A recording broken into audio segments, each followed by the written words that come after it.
Yesu ashimwe. Amen. Amen, amen. Twongeye gushima Imana kubw'uyu mwanya kandi tubifuriza amahoro n'imigisha biva ku Uwiteka. Imana ibaha umugisha. Amen. Reka twongere tubifurize n'ubundi Noheli nziza kandi n'umwaka mushya muhire. Uyu mwaka ubabere uw'amata n'ubuki. Uyu mwaka ubabere uwo gukura mu bugingo. Uyu mwaka umwaka wo kubona mw'ibyiza byose. Umwaka washize cyangwa se ugiye gushira, hasigaye iminsi mike cyane, turimo kuyibarira ku ntoki. Igihe kugendana n'ibyawo, ariko uyu mwanya uyu mwaka tugiye kujyamo nukuri.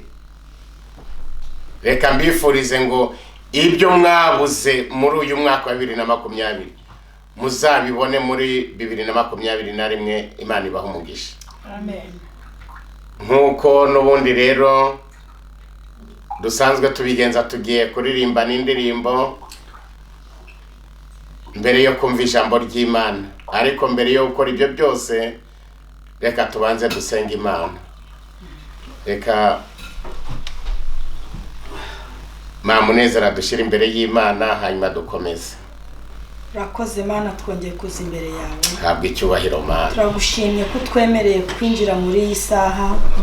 Turagushimye ko tuyinjiyemo tugifite umwuka wawe. Yesu we, habwa icyubahiro nuko. Habwa icyubahiro kuko uri Imana nzima. Hallelujah. Mana, habwa icyubahiro kuko waturinze kandi ukaturinda mu byari bikomeye tutagombaga kwirinda. Nukuri icyubahiro ni icyawe.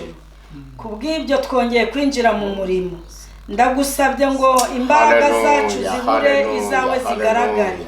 Gukora kwacu kubure, ukwawe kuboneke. Ndakwinginze ngo manukane ingabo zo mu ijuru n'abamarayika. Mu izina rya Yesu Kristo. Mumanuke muze mufatanye natwe. Kuko twebwe ntacyo twakora tudafite. Niyo mpamvu tuguhamagaye kugira ngo abe ari weho ubu wa mbere Mana. Mana turagushimye. Tugiye kuvuga izina ryawe, turyamamaza muri uyu mwanya wa none.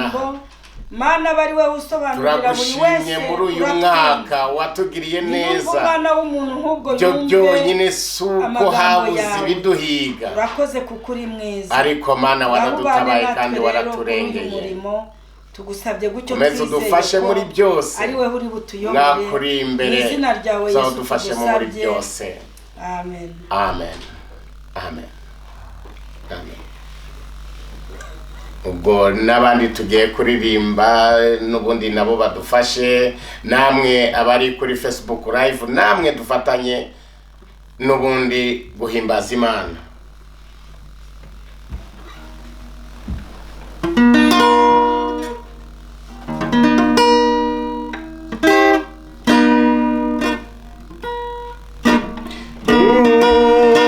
Mwenye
Sisi mali yako unastahili.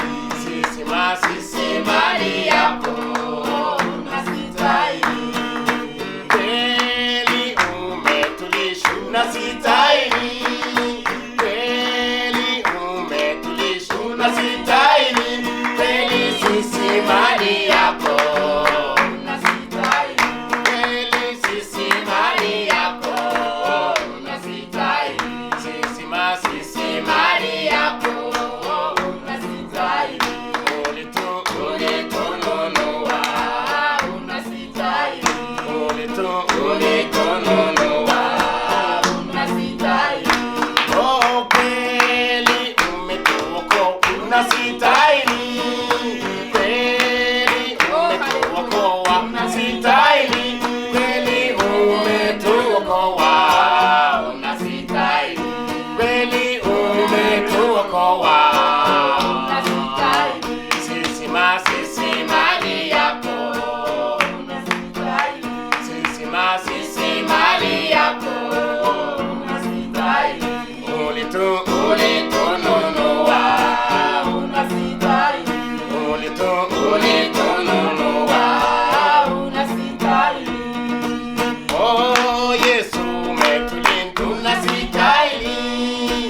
Oh, Yesu umetulinda unastahili. Kweli umetulinda unastahili.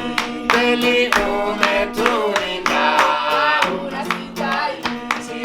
Sisi mali yako unastahili. Sisi mali yako unastahili. Sisi mali yako unastahili. Sisi mali yako unastahili.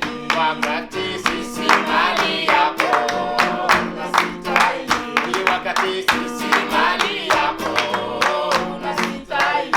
Mwaka sisi mali yako unastahili. Yokucha sisi mali yako unastahili. Ulitununua unastahili. Ulitununua unastahili. Mama sisi mali yako unastahili. Baba sisi mali yako unastahili. Watoto sisi mali yako unastahili. Viumbe sisi mali yako unastahili. Wazee sisi mali yako unastahili. Sisi mali yako unastahili.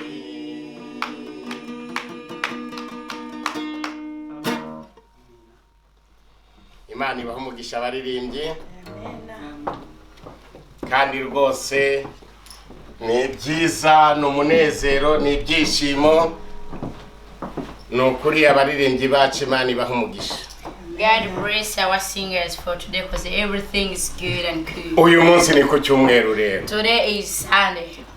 Kandi turacyari mu bihe bya Noheli. And we are still in days of Christmas. Birakwiriye kugira ngo duhimbaze Imana. It is necessary for us to praise the Lord. Birakwiriye kugira ngo duterane. It is necessary for us to gather. Kuko ni umunsi w'abizera. Because it is a day for the believers. Ni umunsi w'abana b'Imana. It's a day for the God's children. Njya nkunda kubivuga. I normally talk about it. Nubundi igihe icyo ari cyo cyose. Still every day and all the time. Iyo abantu bashaka kurya. When people want to eat. Babanza gutegura ibyo kurya. They first prepare what to eat. Kugira ngo ubashe kubirya. So that you can also eat. Kandi ibyo biryo muri uko kubitegura. And that food through preparing it. Ubushaka kurya buri munsi buri munsi. You want to eat every day. Iyi nda ni kwigusaba buri munsi. That's the way the stomach beg you every day. Ni kwigusaba. That's the way to ask you. Ahubwo ntabwo ari buri munsi gusa. Not even every day. Ahubwo ni ibihe byose. But it's all the time. Inaha ho ngo barya gatanu. Here they normally eat 5 times per day. Ariko abandi ubundi kenshi ni inshuro eshatu. For normally adults, it's just 3 times per day. niko rero n'ubugingo babukeneye kurya uko bukeye nuko That's bwije. the way even the soul wants to eat day and night. Ubugingo The soul. ubugingo bw'abizera, The soul for the believers. ubugingo bw'abakirisitu, The soul for the Christian. niko babukeneye kurya uko bukeye nuko That's the bwije. way it wants to eat day and night. Ibyo nibyo bigukwiriye kandi nanjye nibyo binkwiriye. And those are the things necessary for you and me. Ubyakire rero, Receive it.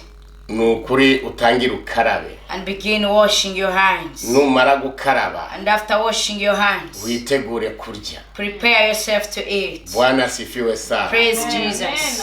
Kuko ni ibiryo by'ubugingo, ni ibiryo by'umwuka bitunga ubugingo bwacu muri iki gihe cya none. Because it is a food for the soul and our body to make us to live more. Imana ishimwe. Praise Jesus. Tudatinze, Without delaying, reka dusome muri Yohana ibice 4 we are going to read John chapter 4, ku murongo wa 23 verse 23, tugeze kuri 26. and we will end up to 26. Yohana ibice 4 John chapter 4, ku murongo wa 23 verse 23 tugeze kuri 26. to 26. Haratubwira ngo iki? Haratubwira ngo ariko igihe kiraje ndetse kirasohoye, ubwo abasenga by'ukuri basengera Data mu mwuka no mu kuri, kuko Data ashaka ko bene abo ari bo bamusenga. Imana ni umwuka, n'abayisenga bakwiriye kuyisengera mu mwuka no mu kuri. Imana ihabwa icyubahiro.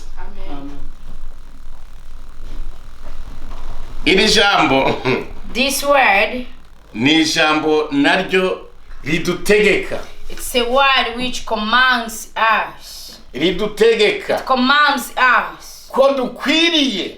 that we must. Hano muri iki kirimi kinaha Here in the language we use in Sweden, kiravuga ngo vi måste, it says we must. dukwiriye. We must. Muri kubyumva neza? Are you understanding it? Ntabwo ari ukubinginga, Not to beg you or asking you, ahubwo ni ukugutegeka. but commands you. Ukwiriye gusengera Data mu mwuka no mu kuri. You must praise the Father in the Spirit and the truth. Bivuga ngo niba udasengera Data mu mwuka, It means if you don't pray, worship the Father in the Spirit and the ngo truth, udafite ukuri, and not having the truth, nabyo ntacyo byaba bimaze. then it doesn't mean anything for you to do that. Ariko ugomba gusengera mu kuri gute? But how can you pray in the Spirit or the Hari truth? ikintu gikwiriye kuri twebwe abizera cyangwa se abakurikira inzira yo gukiranuka. There is something we need, we as a believers, or we who follow the ways for the righteousness. Kuba determine, donc gufata umwanzuro ukavuga ati njyewe mpagaze mu kwizera. To take a decision and you surrender, you give out and you say, I stand in the truth. Bivuga ngo nkwiriye gukora ibyo gukiranuka. It means I must do the righteousness things. Kandi ibyo nkora byose nkabikora mu kuri. And whatever I do, I should do it in the truth.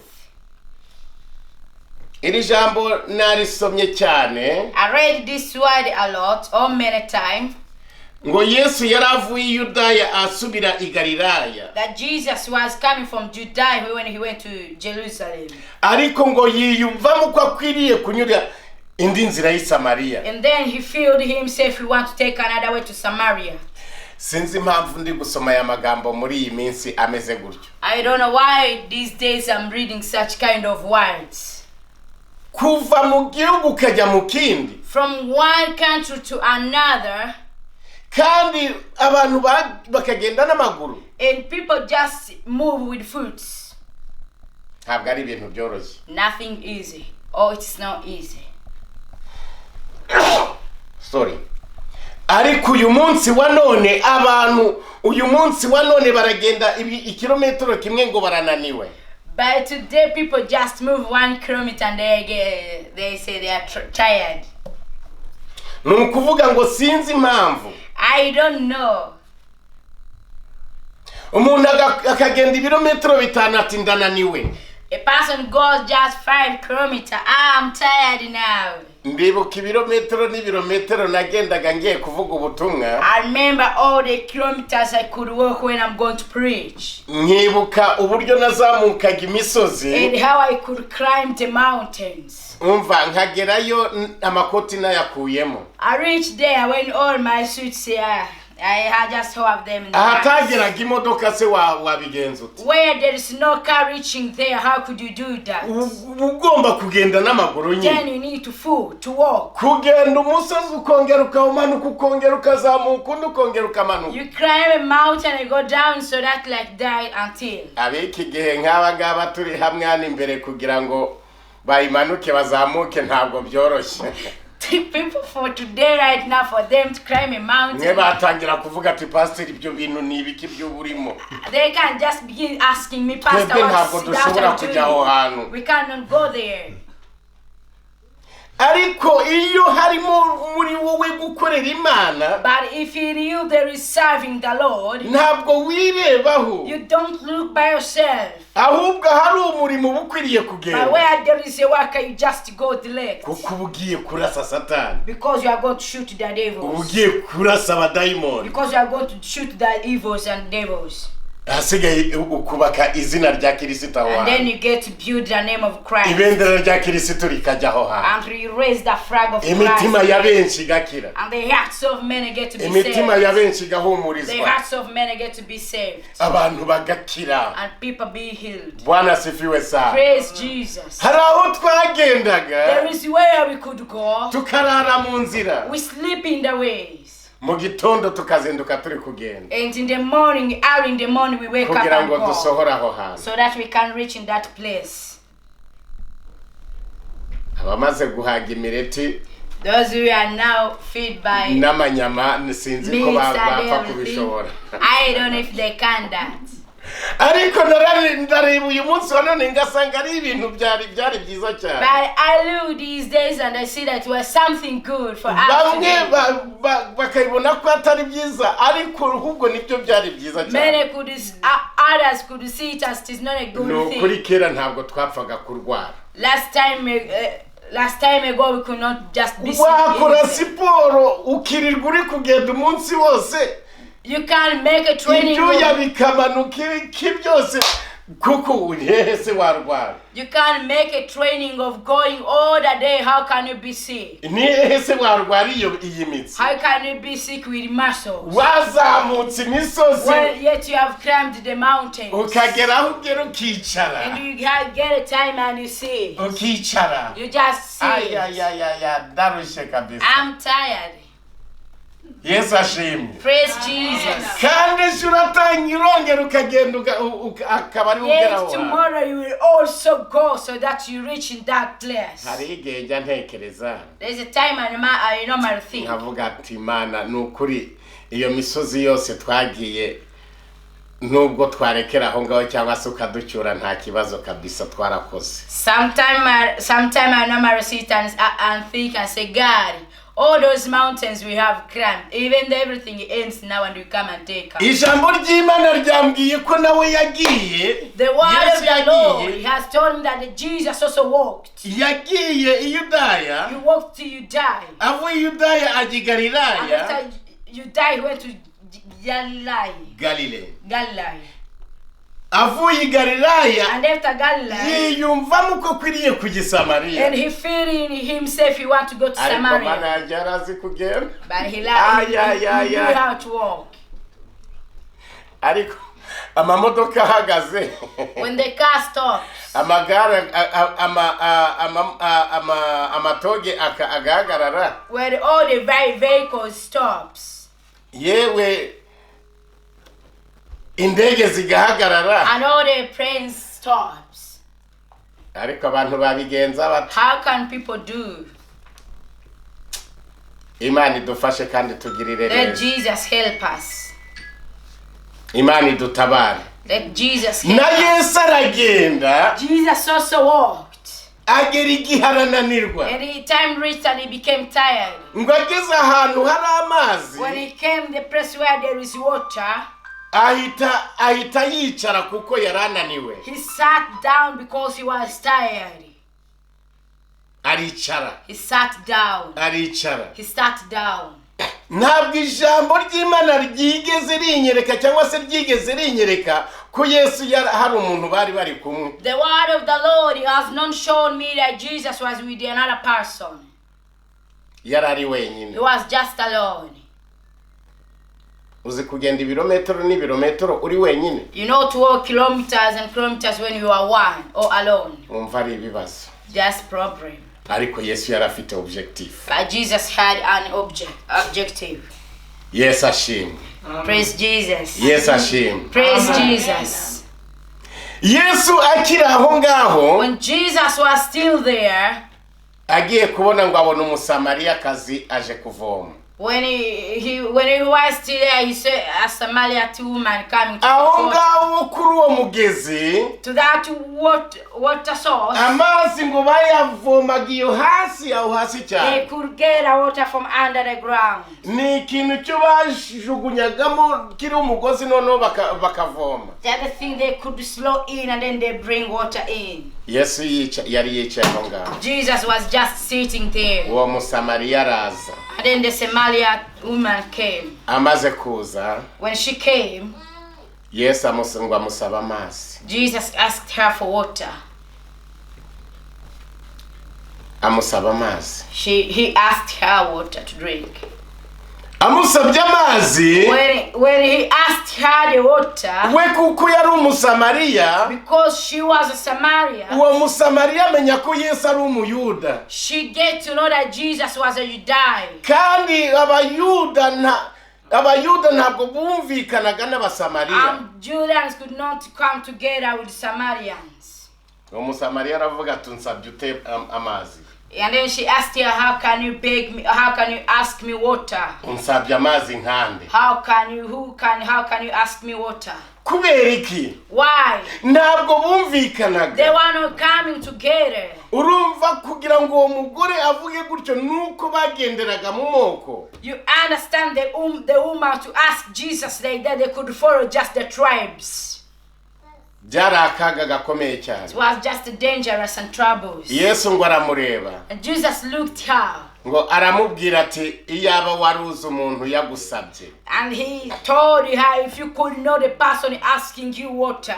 Iyaba waruzi umuntu ugusabye amazi uwari If we. you could know the person asking you water. Kandi bari barumvise uwo mugabo witwa Yesu. And they knew they had already had a man called Jesus. Ni akaga gakomeye cyane. It's a big problem. Abafarisayo nabo nibo biberaga aho hantu.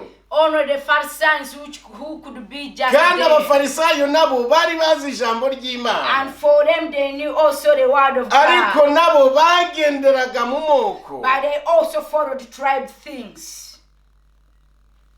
Birababaje. So sad. Kubana n'umuntu ariko ntumumenye. To live with a person and you don't understand him or her. Yesu aramubwira ati iyaba wamenyaga uyagusabye. Jesus told her, if you could know the person asking you water. Yesu bagiranye ikiganiro. They had a conversation within both. Arangije aramubwira ati nyamara nubwo uri kuvuga gutyo. And Jesus told her, even though you are talking like that, aya mazi y'umuntu ayanyweye yongera kugira inyota. when a person drinks this water, he feels also thirst again. Ariko hari andi mazi. But there is another water. Ayo mazi iyo uyanyweye amara inyota When you drink that water, all the thirst just disappear. ntabwo wongera kugira inyota ukundi. No more having thirst again.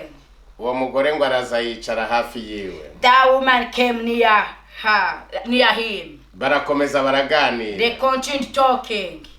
arangije aramubwira uwo mugore aramubwira ati none ayo mazi nayabona nte wayampaye. Then the woman asked him, how can I get that water? Can you give it to me? Yesu aramubwira ati genda uzane umugabo wawe niho ndaguha ayo mazi. Jesus told her to go and bring her husband, and then he will give her the water. Yesu adufashe. Let Jesus help us. umugore yabwiye Yesu kuri. The woman told the truth to Jesus. aramubwira ati nta mugabo mfite. She said, I don't have any husband. Yesu aramubwira ati oya. Jesus said, no. ufite abagabo batatu. You have 3 husbands. ariko nubwo ufite abo bagabo batatu, But all of them, nabo ntabwo ari abawe. they are not your own. kubera iki? Why? Yesu yari yamaze kureba umutima we. Jesus had already seen everything in her heart. Yesu yahise amenya ko ari kumubeshya. Jesus realized that the woman is lying to Yesu him. aramubwira ati nawe bagabo nubwo bafite, Jesus told her, even though you are having those men, oya ntabwo ari abawe. they are not yours. bishatse kuvuga ngo ni indaya zawe. It means they are her prostitutes. uwo mugore abyumvise aratangara. When the woman listened to that, she yahise wondered. abwira Yesu ati uri umuhanuzi. She told Jesus, you are prophets. uri umuhanuzi. You are a prophet. ni ukuri ibyo bintu byuvuze ni That's ukuri. the true thing we are saying. Bwana asifiwe sana. Praise Jesus. reka nkubwire, Let me tell you, Yesu arakuzi. Jesus knows you. umva naho nubwo wakwigira ute, Even though you can turn nubwo yourself, wagenda uko ushaka, even though you can move the way you want, Yesu arakuzi. Jesus knows you. ntacyo wamuhisha. There's nothing you can hide from him. azi igihagararo He cyawe, knows your standing. azi ikijyepfo cyawe, He knows also your downward. azi ubugari Even bwawe, how big you are, azi uburebure bwawe, how tall you are. azi icyo utekereza, And he knows even what you azi think. n'ibyo wibwira mu mutima. Knows everything what you tell yourself inside your heart. iyaba wamenyaga uwo mugabo I wish you to know that man. kuko atanga amazi amara inyota. Because he gives water which takes away the ni thirst. ukuvuga ngo irari ry'uba ufite ryose It means all the fresh needs you have, rirashira. it ends. Yesu adufashe. Let Jesus help us. Yesu arangije aramubwira And then Jesus told her, ati umva neza, listen to me. umva neza, Listen to me. igihe kiraje, Time is coming. igihe kiraje Time is coming. ndetse kirasohoye. Until is. igihe kiraje The hours kandi comes. igihe kirasohoye. Until now. ni ijambo rikomeye cyane It's a great word. ryo ukwiriye The kumva word you need to listen. ngo igihe kiraje The hours ndetse come. kirasohoye. And now is. abasengera mu mwuka no mu kuri, When the true worshippers, abo nibo data yishimira. those are the ones the Father likes. bivuga ngo hari abasengera mu kuri, They are, it means they are hari those who, n'abandi bapfa they kwisengera are uko those babonye. who worship the Father in the truth, and those who worship the way they want. hari abadasenga mu kuri, There are those who don't worship the Lord in nubwo the bose truth. basenga, Even though everybody nubwo prays, twese even dusenga, though everybody prays, ariko hariho abadasenga mu kuri. they are those who worship Him in the hari truth. abisengera uko They are bishakiye. those who worship Him the way they hari want. abadashaka gukurikiza They are those who gukiranuka. don't want to follow the righteousness. hari abadashaka gukiranuka nk'uko They are bikwiriye. those who don't want to be holy or righteousness. hari That abakiri mu moko, and those who are still in the tribes. hari abakiri mu moko, They are those who are still following hari tribes. abakirebera agakiza mu moko, They are those who are still following the tribe. hari abandi bumva bakwironda, And they just want to select. ariko umva ako But gakiza listen, wagakuye he? where did you get that salvation? ibyo wabikuye Where he? did you get those things? ngo Yesu ashaka cyangwa se ngo data ashaka ba bandi bamusengera mu mwuka no mu kuri. That the Father thinks those who worship Him in the truth, ba bandi batakiri mu mwoko, those who are not still in the tribes or cultures. Imana ijya imbabarira. Jesus help me. Hari ibintu byo ndeba muri iyi minsi y'imperuka nkumva birambabaje. There is things I normally see in these last days and I feel sad. Ugasanga itorero cyangwa niba naryita itorero, niba naryita idini, nge ntabwo mbizi. Ugasanga idini cyangwa se itorero ririmo abantu bamwe gusa b'indondore. You find a church or a region, because I don't know what I can call it these days. You find it's just people who are like one tribe, all the same together. Ugasanga n'ubwoko bumwe. Just one culture. Ariko ibyo bintu mwabikuye he? But where did you get these things? Mwabayobozi mwe abo ibyo bintu mwabikuye he? As you leaders, I get to ask you, where did you get these things? Mwabakozi b'Imana mwe ibyo bintu mwabikuye he? The servant of God, where did you get these things? Yesu aho yagendaga hose ntabwo yigeraga arondora. Wherever Jesus could go, he could not select. Yabwirizaga ubutumwa abantu bose. He preached to everyone. Ariko uyu munsi wa none usanga amadini cyangwa amatorero yemwe afite ibindi byabo byihariye. But you find today the churches, the regions are just having the things like for just those who are us. Niyo mpamvu ijambo ry'Imana ritabeshya. That's the reason the word of the Lord doesn't lie. Ivuga ngo hari abasenga Imana mu kuri. It means they are those who worship the Lord in the truth. N'abadasenga mu kuri nabo barahari. And those who don't worship the Lord in the truth, they are kandi there. bakavuga izina rya Yesu. And they both say the name of God or Jesus. Bakavuga izina rya Kristo. They say the name of Christ. Ariko Yesu ahuye n'uwo Musamariya. But when Jesus met the Samaritan woman, amukuramo icyo kintu cy'ubwoko.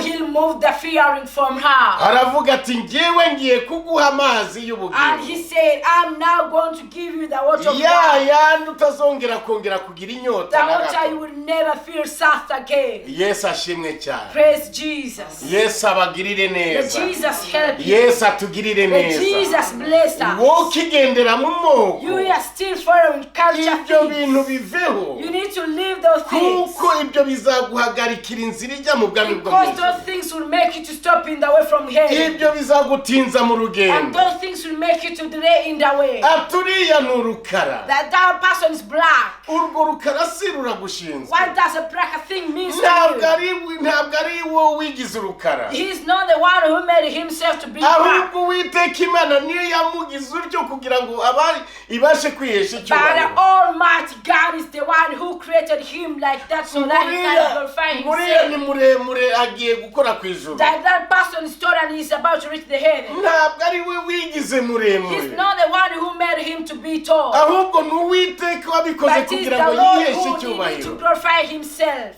Bwana asifiwe sana. Praise Jesus.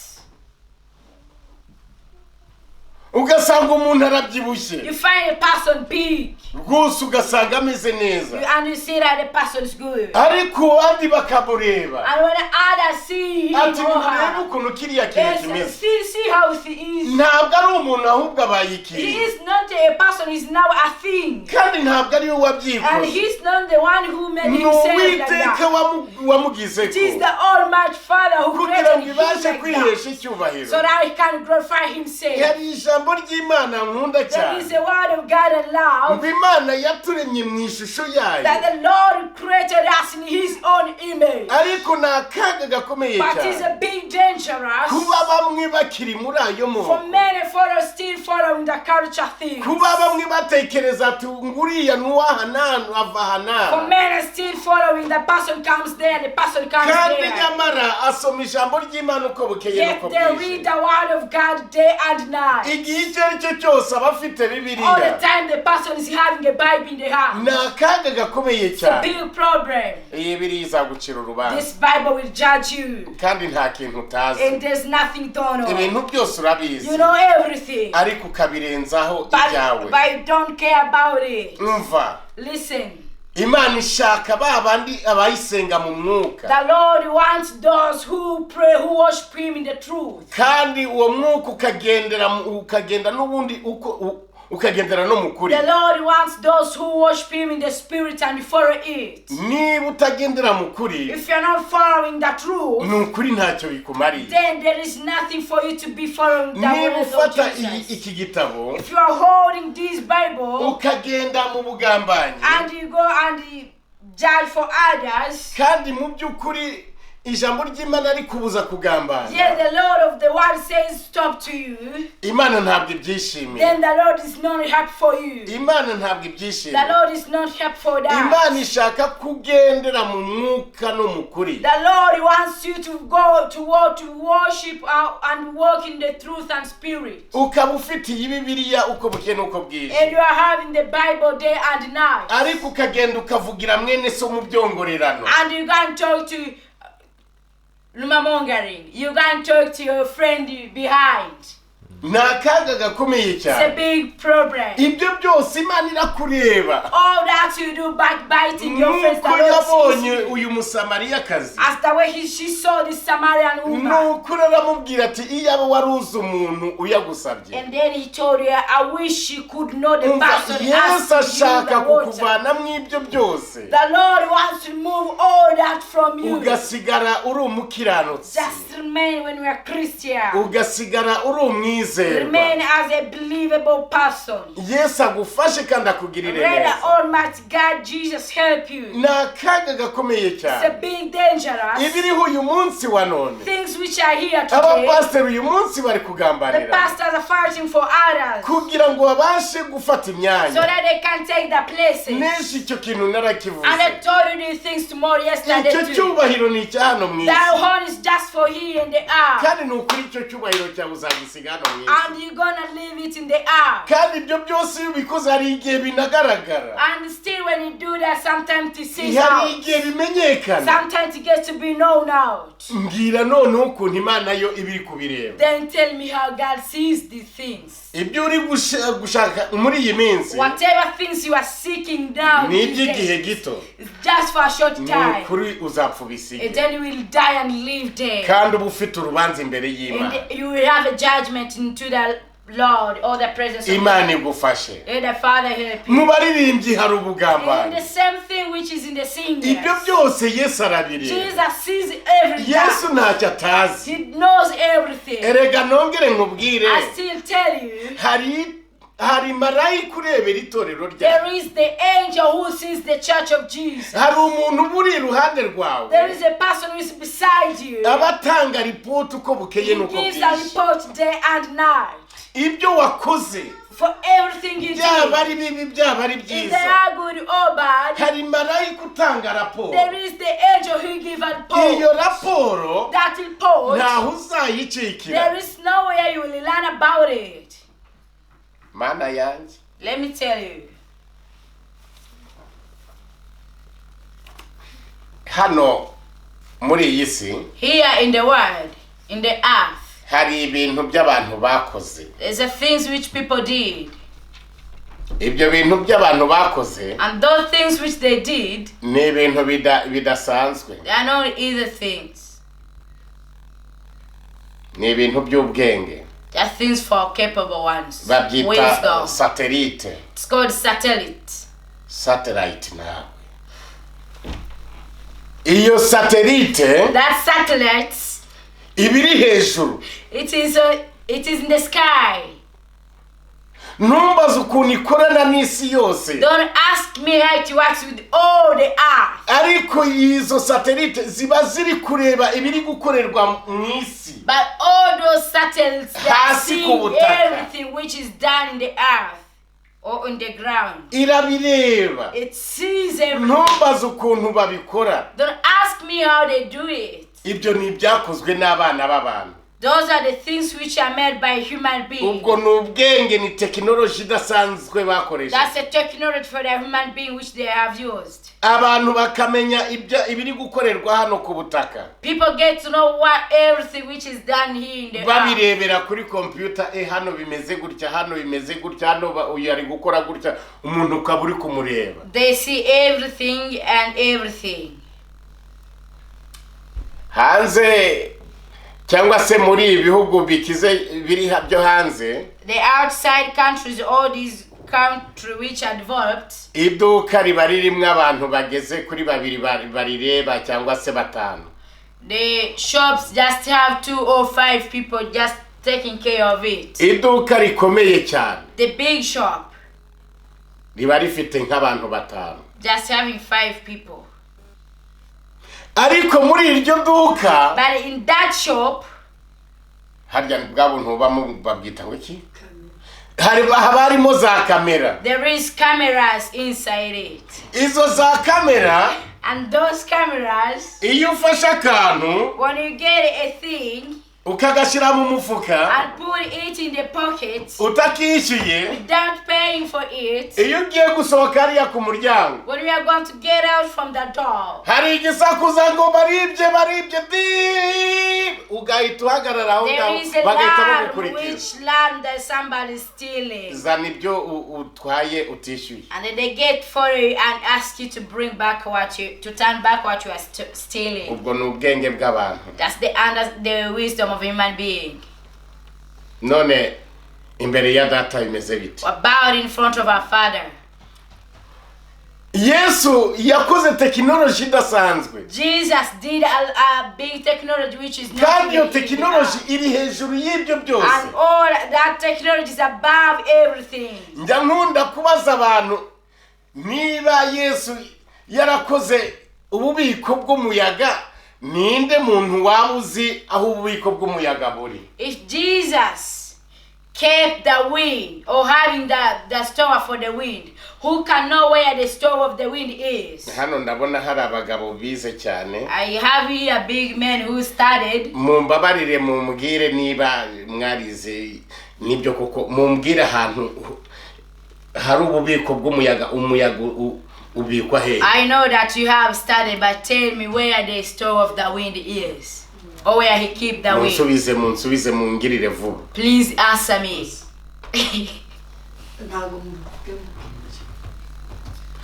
Dushaka ibisubizo muri kudutinza. Just need answers.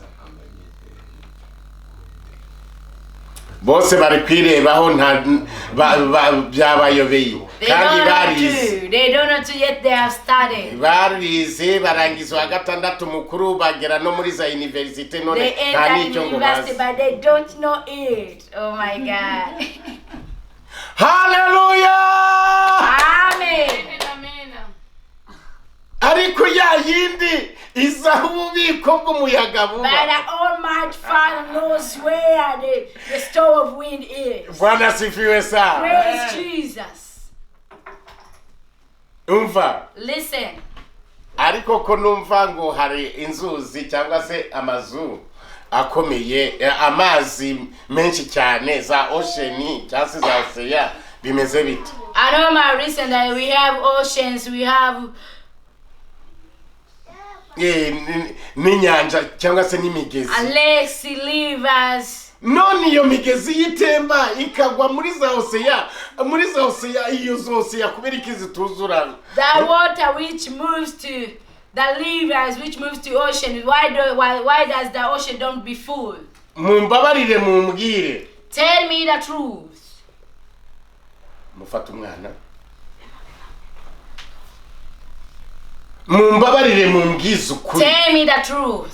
Ayo mazi yatemba, The water which akagwa muri za ocean, it goes to ocean. iyo ocean yo kubera ikituzura. Why does the oceans don't be full? Mwabanyabwenge mwe mwongere mumbwire Please, icyo you men kibazo. who studied, tell me. Musa zigenda wa zijya he? Amazi gagenda he? Where does water moves to? Bahari azagamu gafominga kale bamusanga kubamu gafominga gabo operatinga nega operatinga nagena abanga Igitondo n'umugoroba amazi gagaragara ntagiye gahagarara gagenda he? Day and night the water flows. Where does it flow to? Gakora sayako papa. sayiko gagena mu nyanja nenda Gagenda mu nyanja. Yagenda mu mazi. Yako yaba amazi. ariko none nyuma yaho kubwinuza kubwizuba yakagira yakiyevapora none yakiyevapora yakikondansiriza hejuru mu kirere none bikongera bikifominga umiki none gakaba makeya rero uko nta n'umuntu utabyibura gahagarara the water doesn't stop any minute kandi ntabwo yiyongera yahora yanga Imana yabiremye kimwe ni nkuko wakubwira ati uburemere bw'isi bungana gute uburemere bw'isi buzakumara uburemere bw'isi buzakumara uburemere bw'isi nje rero ibyo ntabwo nshobora kubyemera I can't believe in what you are ibyo rwose saying, ni ibitekerezo byawe and that's your own understanding kuko ayo mazi umva ntabwo byibura hagarara byibura na gatati hariya hagiye kuzura because that water doesn't think that place is going to be full. Ikindi cyo nakubwira One thing I can tell you nuko igihe icyo ari cyose iryo zuba ntabwo rikomeza kuva hose none se ubu ko ari igihe cy'ubukonje amezi 6 kubera iki noneho bigenda bite noneho now I can tell you nizuba ntaryo now I can tell you we are in winters for 6 months uko nekereza nikutekereza ngiye ko nekereza he's saying as the way he think igihugu cyacu hano turi now here in Sweden igihe cyose harakonje all the time is cold ariko muri Afrika ntabwo hakonje but in Africa it is not cold take twige twuhanyura warahabonye wumvise ukuntu hashyuha when we pass to Turkey just walk na gatoya ngo n'umunota umwe cyangwa iminota 2 hari n'ahandi noneho hano mu za muri Amerika ushobora gushyira igi hanze rigashya ukaritonora ukarirya ngaho hantu rero there are some countries which are warm urakoze icyo ni icyasemuhanuka icyo ntabwo oya nibwo bwa mbere imyaka yo mfite yose nibwo bwa mbere nabyo ngo washira none oya umuntu aba yaratukombeye biba byararangiye then the person can ibyo bintu ntabwo bibaho ku isi y'abazima iyo mbwira ati na ahantu hari amashyuza aho nshobora kubyemera ariko ubushyuhe iyo burenze bugera mu zindi bugera kuri 45 nta gihe nigeze numva n'umunsi n'umwe ubushyuhe burenga 40 none rero urimenye nyabuneka mutazatubesha nubwo mwize mutazatubesha ngo ibyo bintu bibaho oh my god Imana ibafashe kandi bagire ahubwo iyo ni technology y'Imana yakoze that's a technology of the God kuko reka nankubwire which he did allow me to tell you Imana ibishatse God wants ujya kubona ukabona amazi ararenze you go and see that the water just wajya kumva ngo yuzuye igihugu and you go to hear that tears from all the countries what happened ngo imvura iba yaguye cyane that the rain just rained none akarenga ugasanga n'abantu bagapfa and you see the water just over everywhere ibihugu bimwe se should I tell you some countries ni ibihugu byinshi no muri Afrika za ntuza za Mozambique iherutse kuzura mostly not most in Africa but also some countries in Africa hano muri Amerika hari ahandi bagenda batwereka muri Aziya naho ni nkuko the same to Asia and America nukubera iki why izo ni technology z'Imana that's the technology of God kandi si uko batabyize no that people never studied it ariko birabayobera but they confused reka nongere ngufashe mwana wawe let me tell you my brother reka nongere mbafashe let me tell bakozi b'Imana let me tell you reka nongere mbafashe bantu let me b'Imana help you hari ibintu byo bita ngo za maguma ziba hasi mu there's something they call magments yewe ngiyo ziri gutembera iyo hasi and when they are moving in the earth maguma y'intuza y'inyanja the magments of the earth iyo huye na maguma y'isi when it meets with the magments of the earth bigakubanaho under the ground and there's amazi hari igihe azamuka sometimes the water just akarenga ubutaka and to overcome all the ground nicyo gihe usanga abantu bavuga ngo hariya havutse indi si That's the reason normally here and there's a new one. ibyo byose ni tekinoloji z'Imana All those are technology of God. kuko Imana ishobora gukora ibyo yishakiye Because God can do whatever thing He ibyo wants. byose ibyo nashakaga kubabwira All that I want to tell you nuko Imana ikuzi is that God knows you. kandi hari umuntu ukubaho uko bukeye nuko And there bwije is a person who's near you day and utanga night, ripoti uko bukeye nuko who bwije gives a report as it is. Imana iradutegeka gusengera mu mwuka no mu kuri The God commands us to pray in the spirit and kuko abayisengera mu mwuka no mu kuri abo nibo bazamubona because those who worship Him in the truth and spirit, they are the one who will see Him. ngo dore rero igihe kiraje That see now time ngo comes ndetse igihe kirasohoye and now is. ngo birakwiriye kugira ngo tuyisengere mu mwuka no mu kuri That it is necessary for us to worship the Lord in the truth and spirit. reka mbabwire Let me tell you, Imana iragukunda the Father loves you, oh niyo God loves mpamvu you. ikubwira ibyo byose And that's the reason He says this to niyo you. mpamvu uri kumva ibyo byose That's the reason you are receiving all this. Imana ni nziza God is good. yakorereje Yesu kugira ngo ubashe kumva ibyo avuga He sends Jesus to you so that you can listen what He tells you. Yesu yiteguye kugukorera byose Jesus is ready to do everything for you. nubu umunyakuri If you are the truth person nubu mwizera and if you are a believer cyangwa se ukaba n'umwizerwa or a believable, reka mbabwire let me tell you. reba niba ukuri kuri muri wowe See if the truth is in you.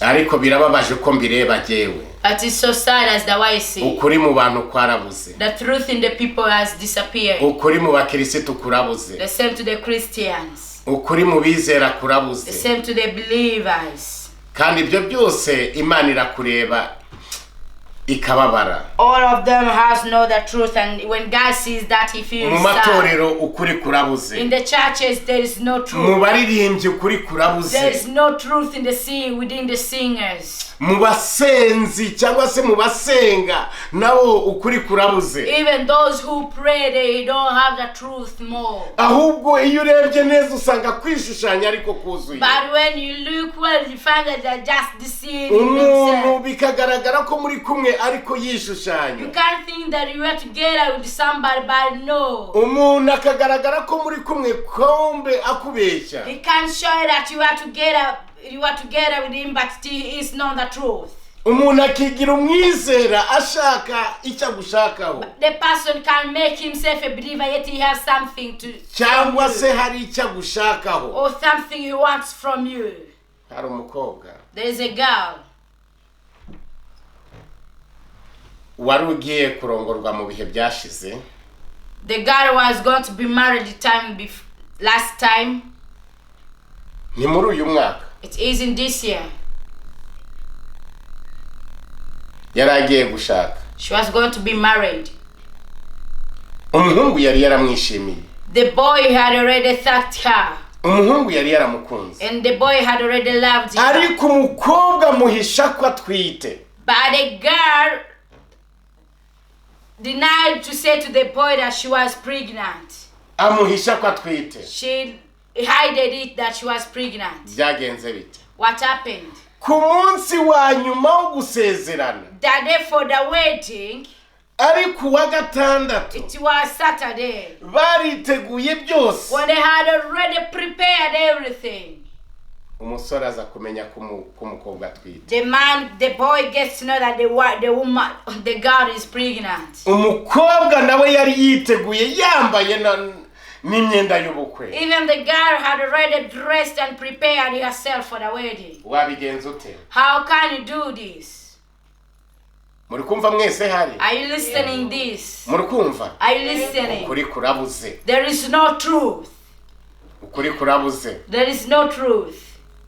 umusore amaze kubimenya When the man or the boy gets to know this, yabajije umukobwa he asked the girl, ko ndi kumva ngo uratwite bimeze I'm bite listening that you are pregnant. What is the thing? ku munota wa nyuma At the last moment, nagiye nganira n'abantu I talked a lot with the people. kumbe ngo hari igihe abakobwa bizirika ibintu mu nda that sometimes the women or girls normally tie things in mbese the womb kugira ngo inda ye gukomeza kuzamuka so that the stomach cannot grow, the womb cannot cyangwa ngo grow. bagatangira kugenda ngo bunamye kugira ngo ye kugaragara Or they begin to just bend so that the womb cannot ariko be icyaha seen. ntayo uzakihishira But I can't say that there is nowhere to hide the sin. inda ye iragatsindwa iratamaza The pregnant thing just makes you to, Hey, nubwo wahisha even though you hide, ariko se uramara amezi angahe ku mugabo how many months will it remain to the man? kwindi mara amezi 9 Just 6 months, 9 months. none ntuzabyara mu kwa gatanu mu mezi 5 cyangwa amezi 6 uzavuga ko uwo mwana ari uwande When you give birth in 6 months or 5 months, uzabuzanye ikibazo se ku mugabo wawe won't you bring a problem to your man? bizaba bibi cyane. It can't be bad. Umusore amaze kubyumva When a boy had aravuga this, ati birarangiye he said, now everything's ntiwiribuza over. Don't come. ibintu nubwo nabitanze Even though I have given ngiye everything, iwanyu bagomba kunsubiza you ibintu should turn back my ni muri uyu things. mwaka n'ejo bundi nta n'amezi angahe Not hashize even more months. njye nshaka amafaranga yanjye I need back my money. nta kuri There is no truth. ukuri kurabuze The truth is nowhere. umuntu yamwitaga shushu He could call my his umuntu girlfriend yamwitaga sheri and sweet or friend. ariko aramuhemukira Now he did bad to him. ni akaga gakomeye cyane A big dangerous. ni akaga gakomeye cyane It is a big dangerous. ukuri kuri muri wowe Is there a truth in you? ukuri kuri muri wowe Is there a truth in you? kuri Facebook On media? ukuri kuracyari muri wowe Is there a truth in you? Imana igufashe kandi kugirire neza Let God help you and bless you. vuga ati Imana mbabarira Say, Father, forgive me. ushira ukuri mu bugingo bwanjye Deposit truth in me. ushira ukuri mu mutima wanjye Post the truth into my heart. kuko ukuri ni ukuri Because the truth is the truth. kuzahora ari ukuri And to remain the truth. ntuvuge ngo ukunda umuntu kandi Don't utamukunda say that you love somebody yet you don't do ahubwo it. shaka uburyo wamukunda Search the way you can love him we or her. kubeshya Don't deceive. abakobwa bari kubeshya mwihane The kubeshya girls you are deceiving post abasore bari kubeshya mwihane the same kubeshya to the men and post you are kuko deceiving Yesu both arakuzi girls. kuruta uko wowe wiyizi Because Jesus knows you than the way you know yourself. kandi ni ukuri nukomeza kubeshya And when you continue deceiving and lying, umenye ko uzacirwaho iteka then there is a judgment for niba you. udakiranutse If you are not righteous, niba utisubiyeho if you can't change ni yourself, akaga gakomeye it's a cyane big problem. hari mbabwire se n'undi Should I tell you another person? ariwe turangiriza The last one. hari umugabo umwe cyangwa se umusore A man or a boy. uwo musore yari umukozi He was a worker. umusore umeze neza The good man or boy. akunda umukobwa He loved the girl. uwo mukobwa yarigaga The girl was studying. iwabo ntabwo bari bameze neza And the girl's family were not umusore that afata much gahunda good. yo kujya mwishyurira universite The man took a decision to be paying the things. n'iwabo bose university. bari babizi ko ari we umwishyurira And even at the girl's family, they know that the boy is taking care of her. ariko bararangije gupanga But they had already planned ko everything. narangiza gushaka ko narangiza kwiga bazahita bakora ubukwe That after the girl has concluded her education, they will be married. inkuru yatugezeho iravuga ngo yari amaze gutanga miliyoni 7 z'amafaranga The news which we got is that the man had already paid 7 million. miliyoni 7 7 millions. yatunguwe n'ikibazo The thing just happened immediately. agiye kumva yumva ngo wa mukobwa ngo agiye gushaka ahandi He gets knew or hear that the guy is going to be married with another uwo munsi niwe yamenye bari barabishe umukobwa agiye gushaka ahandi They had already hidden all that they told the man at the last moment, the day for the wedding. umuhungu yabaye nk'usaze, The man became like a mad one. umusore aragenda He went there kuri uwo munsi w'ubukwe, the day for the wedding, avuga ati ubwo bukwe ntabwo bushobora and kuba. he said, "You will not do this wedding." Ari iwabo w'ababyeyi w'umukobwa muzi amafaranga yose unamutanze, Because you, as the family for the woman, you know the njye man I ntabwo have nshobora paid. kubyihanganira. I cannot allow this to be. Umva ibintu biriho. Listen, things which is there. Umukobwa yamwitaga sheri, The girl could call him the friends or sweet. ntiyigeze wemereye ariko abakobwa mwemerera iki kurya iby'abandi? Why do you guys like to eat people's things? Niba mutazi ko ibyo bitazashoboka mubirira iki iby'abandi? If you know that the things will not happen, why do you like to eat people's things? Mwabakobwa mwe mwabagore mwe murya iby'abandi kubera iki? Women and the girls, why do you like to eat people's things?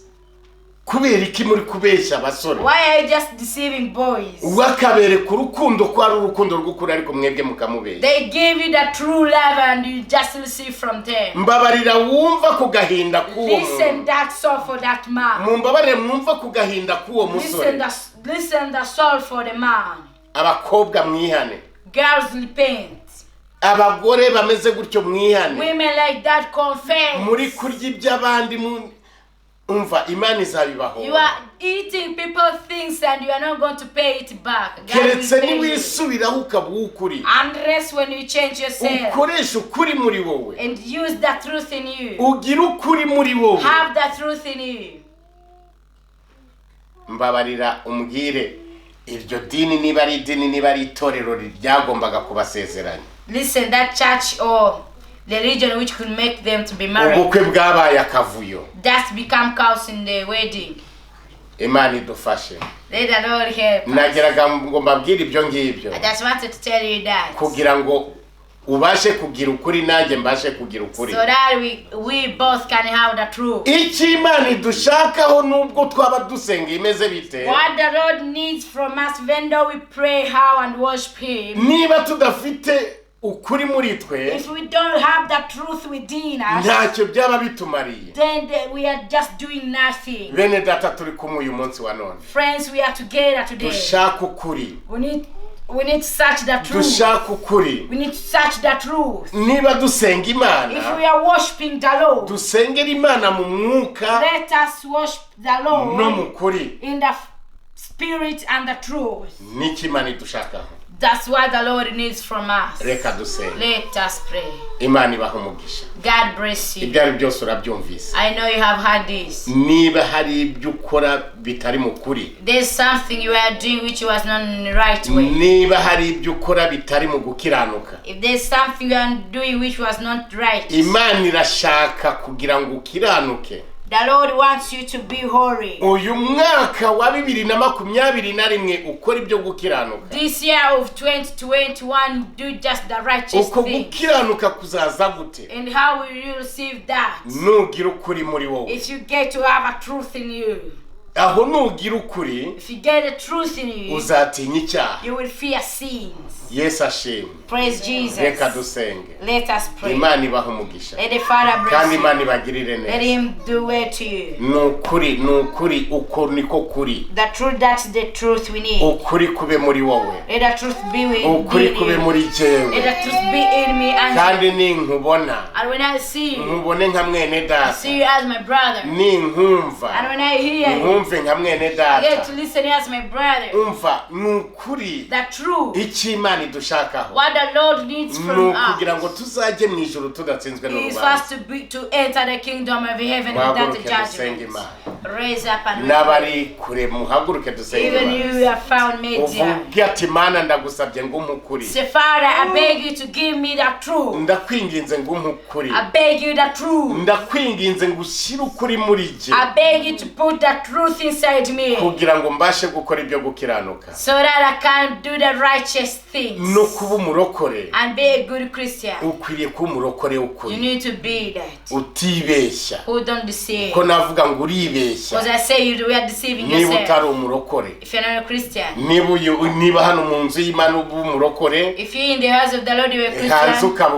ukaba umupagani And outside you were ntacyo byaba an bimaze then it is nothing. niba It is mu nzu nothing for you. y'Imana niba ku manywa ubu umurokore If during the day you were Christian nijoro ukaba gica and at night or evening you are something else, uribeshya cyane you are deceiving yourself. uvuga ati Mana ndagusabye nk'ukuri muri iki Say, Father, I beg you to have that truth in me. Mana data wa twese turagushimye Father, we turaguhimbaza thank you. ni ukuri uri Imana You are good.